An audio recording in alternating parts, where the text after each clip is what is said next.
going to move into a pyramid pose with an extension for our side waist. Take your right leg and extend it out in front of you. Your toes are to the ceiling, but your heel is going to be on that floor. We're going to inhale, extend. Hands are going to rest on the thighs, and we're going to let that heart fall forward. So just getting a little bit of a feel just for our pyramid pose before we add on. And roll it up. And let's do that again. Inhale, extend, and exhale, down we go.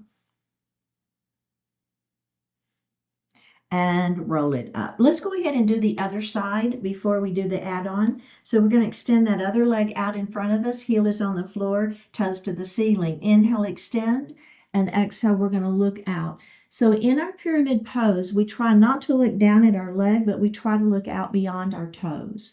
Keeping the back flat will optimize the stretch in that hamstring. Tuck the chin and roll it up, and let's do that again. Inhale, extend. And exhale down. And if you don't like doing the breath, just breathe normally. And up we go. Okay, bend that knee and place that foot on the floor.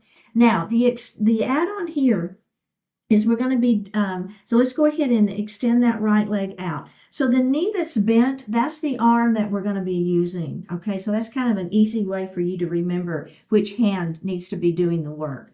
All right, so our opposite hand is just going to stay on that thigh. It gives us a little support.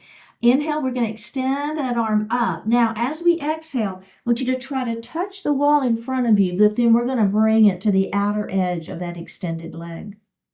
And we're going to roll it up. We're going to inhale and extend. Exhale, down we go.